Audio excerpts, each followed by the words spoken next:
বিহারের পর এবার রাজ্যে এসআইআর এর পালা। রাজ্যে এসেছে নির্বাচন কমিশনের বিশেষ টিম। কোলাঘাটে, পূর্ব মেদিনীপুর, বাঁকুড়া, ঝাড়গ্রাম নিয়ে বৈঠকে এসআইআর নিয়ে প্রস্তুত থাকতে নির্দেশ দেওয়া হয়েছে জেলাগুলোকে, খবর সূত্রে। আর এসআইআর শেষ হলে 3 মাস পরেই নির্বাচন। বৈঠকে এমনটাই জানিয়েছে কমিশন, খবর সূত্রে। জেলা শাসক, অতিরিক্ত জেলা শাসক, ইআরও, এইআরও, বুথ লেভেল অফিসারদের নিয়ে বৈঠক করে কমিশন।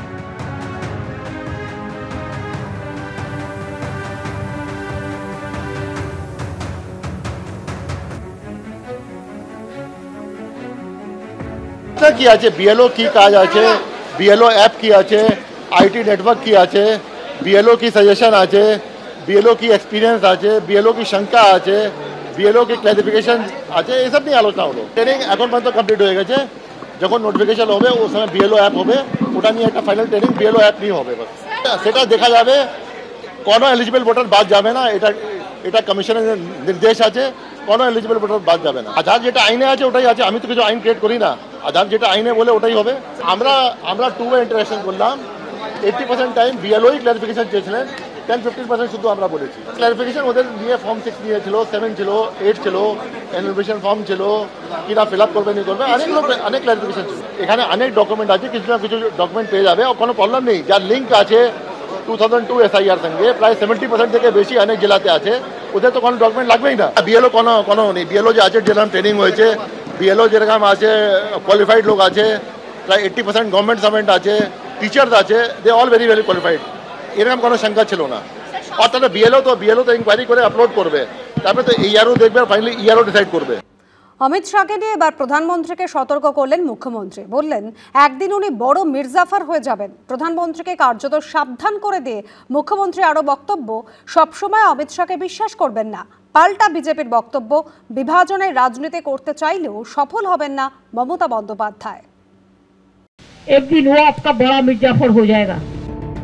একজন প্রধানমন্ত্রী, আরেকজন তার মন্ত্রিসভার নম্বর 2, আর তাদের একজন সম্পর্কে অপরজনকে সতর্ক করছেন বিরোধী দলের প্রধান নেত্রী।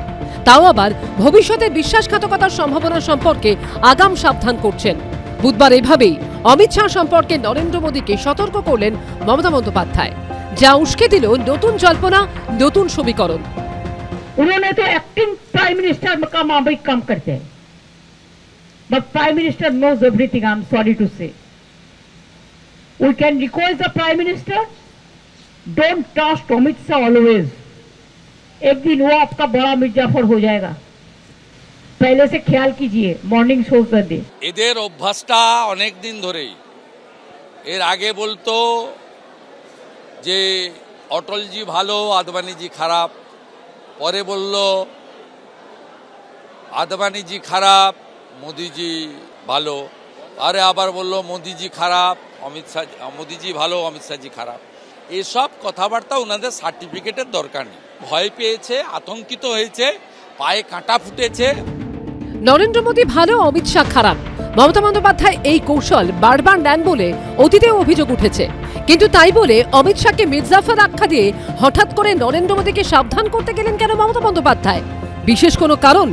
জল্পনা রাজনৈতিক মহলে। প্রধানমন্ত্রী বিপদে পড়ুক, বাংলার মুখ্যমন্ত্রী চান না, তাই আগাম সাবধান করছেন এবং এই সাবধান বাণীর মধ্যে তিনি বোঝাতে চাইছেন যে আমি আপনার অত্যন্ত শুভাকাঙ্ক্ষী, ফলে আপনি দেখবেন আমার যেন কোনো বিপদ আপদ না ঘটে, তাই আপনার পাশে আমি সবসময় আছি।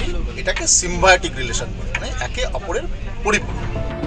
রাজনৈতিক কৌশল অনেকটা হিমশৈলের মতো, যতটা উপরে দেখা যায় তার চেয়ে অনেক বেশি নিচে থাকে, যা চোখে পড়ে না। বিধানসভা ভোটের আগে কি এই ধরনের কৌশল আরো বেশি করে দেখা যাবে? সমীরণ পাল ও দীপক ঘোষের রিপোর্ট, এবিপি আনন্দ। নরেন্দ্র মোদী ভালো, অমিত শাহ খারাপ। গত 1 বছরে বারবার এই অবস্থান নিয়েছেন মমতা বন্দ্যোপাধ্যায়।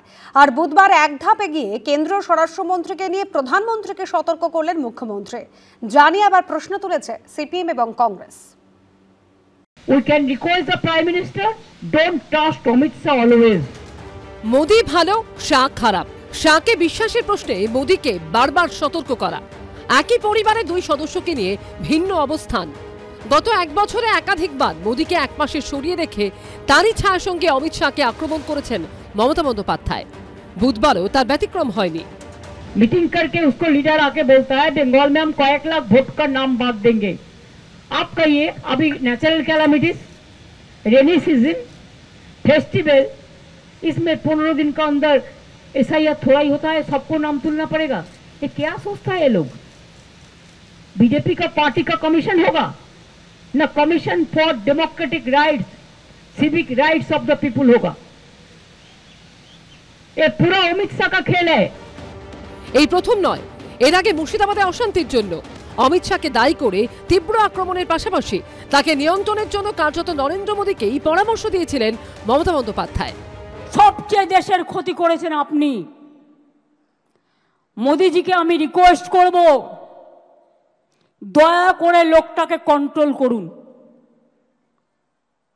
সমস্ত এজেন্সিকে দিয়ে দিয়েছেন ওনার হাতে, আর উনি সমস্ত প্ল্যান তৈরি করছেন। চলতি বছর টিএমসিপি প্রতিষ্ঠা দিবসের মঞ্চ থেকে অমিত শাহের ছেলে জয় শাহের প্রসঙ্গ তুলেছিলেন মমতা বন্দ্যোপাধ্যায়। জয় শাহের আইসিসির চেয়ারম্যান হওয়ার প্রসঙ্গ টেনে আক্রমণ শানিয়েছিলেন। পরিবারতন্ত্র করেন না অমিত বাবু, আপনার ছেলে ইন্টারন্যাশনাল ক্রিকেট বোর্ডের প্রেসিডেন্ট। তারও আগে নাম না করে অমিত শাহকে অ্যাক্টিং প্রাইম মিনিস্টার বলে নিশানা করেছিলেন Mamata Bandyopadhyay. I'm not talking about Prime Minister, but who is now acting Prime Minister. Sorry, may I repeat? Who is acting Prime Minister of this country? Amit শাহের প্রতি গরম হলে কি তাহলে নরেন্দ্র মোদীর প্রতি নরম মমতা বন্দ্যোপাধ্যায়? এমনটা হলে কেন? দিদি মোদি ভাই ভাই স্পষ্ট, এবং এইটাই কার্যত পরম্পরা, যে পরম্পরায় মমতা ব্যানার্জি চলছেন। বাজপেয়ী ভালো, আদবানি খারাপ, আদবানি ভালো, মোদি খারাপ, মোদি ভালো, অমিত শাহ খারাপ, মির্জাফর। আসলে দিদি মোদি ভাই ভাই। রাজনীতি সম্ভাবনার শিল্প, তাই রাজনীতিবিদরা যা বলেন তার নেপথ্যের কারণ নিয়ে জল্পনা চলবেই। সমীরণ পাল ও অনির্বাণ বিশ্বাসের রিপোর্ট, এবিপি আনন্দ। এসআইআর প্রস্তুতি খতিয়ে দেখতে রাজ্যে হাজির নির্বাচন কমিশনের বিশেষ টিম। এই আবহে আবার তালিকা থেকে প্রায় 1,20,00,000 অবৈধ ভোটারদের নাম বাদ যাবে বলে দাবি করলেন বিজেপি সাংসদ শান্তনু ঠাকুর। শান্তনু ঠাকুরের এমন মন্তব্যের পাল্টা জবাব দিয়েছে তৃণমূল। আর অন্যদিকে সাংবিধানিক প্রক্রিয়ায় এসআইআর হলে কোনো আপত্তি নেই বলে প্রতিক্রিয়া কংগ্রেসের। রাজ্যে যখন নির্বাচন কমিশনের বিশেষ টিম, তখন এসআইআরে কত নাম কাটা যাবে তা নিয়ে ভবিষ্যৎবাণী শোনা গেছে বিজেপি সাংসদ ও কেন্দ্রীয় জাহাজ প্রতিমন্ত্রী শান্তনু ঠাকুরের গলায়। এসআইআরে কমপক্ষে 1 থেকে 1,20,00,000 মানুষ যারা অবৈধভাবে ভোটার হিসেবে পশ্চিমবঙ্গের মাটিতে আঁকড়ে ধরে বসে আছে, তারা কিন্তু বাদ যাবে। সেখানে রোহিঙ্গা মুসলিম, বাংলাদেশি মুসলিম, ভুতুরে ভোটার, এরা কিন্তু কোনোভাবেই পশ্চিমবঙ্গে আর ভোট দিতে পারবে না। ও প্রমাণ দিক যে 1,20,00,000 লোক যদি রোহিঙ্গা হয়, তো ও যে এতটা ডিটেলস যদি জানে, তাহলে ওইগুলো সবও জানে, ওকে সঙ্গেও মিলেমিশে আসে। তাহলে আরে কি করে বলবো, আমরা তো জানি না। সাধারণ মানুষের বিভ্রান্তি। মৌলালী যুব কেন্দ্রে বুধবার দলের বিএলএদের প্রশিক্ষণ শিবিরের আয়োজন করে কংগ্রেস। সাংবিধানিক প্রক্রিয়ায় এসআইআর হলে আমাদের আপত্তি নেই। অসাংবিধানিক পদ্ধতিতে পলিটিক্যালি মোটিভেটেড এসআইআর করতে গেলে তার আমরা নিশ্চিতভাবে বিরোধিতা করব। আমরা মনে করি যে জেনুইন কোনো ভোটার যাতে বাদ না যায়। এসআইআর শুরু হওয়ার আগে থেকেই পশ্চিমবঙ্গে শুরু হয়েছে রাজনৈতিক বাকযুদ্ধ। তাহলে শুরু হওয়ার পর কি হবে? সমীরণ পাল ও অর্ণব মুখোপাধ্যায়ের রিপোর্ট, এবিপি আনন্দ।